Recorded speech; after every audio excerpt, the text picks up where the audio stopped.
आज हम बात करेंगे पानीपत के तीसरे युद्ध के बारे में। पानीपत का तीसरा युद्ध 14 जनवरी 1761 को पानीपत में दिल्ली से लगभग 60 मील उत्तर में मराठा साम्राज्य और अफगानिस्तान के अहमद शाह अब्दाली के बीच हुआ था। इस युद्ध में दोआब के रोहिला अफगान और अवध के नवाब शुजाउद्दौला ने अहमद शाह अब्दाली का साथ दिया। सैन्य दृष्टि से सेना ने युद्ध में अफगान और रोहिलों की भारी घुड़सवार सेना व तोपखाने, जिसका नेतृत्व अहमद दुर्रानी और नजीबउद्दौला ने किया। उन्होंने मराठों की फ्रांसीसी आपूर्ति वाली तोपखाने व घुड़सवार सेना को परास्त कर दिया। 18वीं सदी में हुए युद्धों में इसे सबसे बड़ा युद्ध माना जाता है, जिसमें दो सेनाओं के बीच युद्ध में एक ही दिन में सबसे बड़ी संख्या में मौतें हुई थी।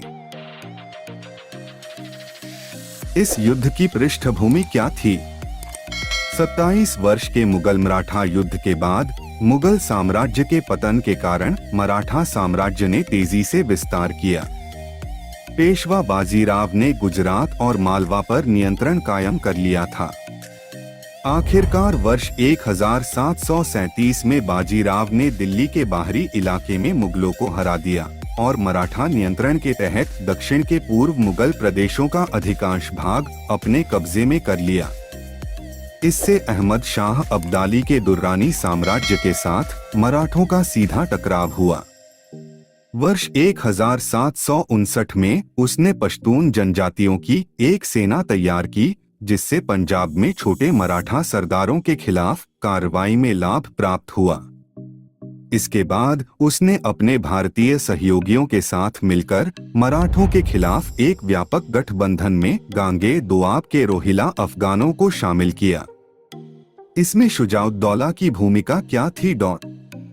मराठों के साथ साथ अफगानों ने भी अवध के नवाब शुजाउद्दौला को अपने शिविर में शामिल करने की कोशिश की। जुलाई के अंत तक शुजाउद्दौला ने अफगान रोहिला गठबंधन में शामिल होने का फैसला लिया, जो कि इस्लाम की सेना के रूप में जाना जाता था।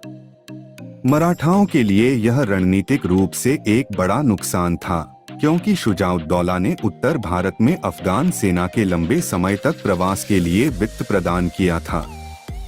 इससे यह संदेह उत्पन्न हुआ कि क्या अफगान रोहिला गठबंधन के बाद शुजाउद्दौला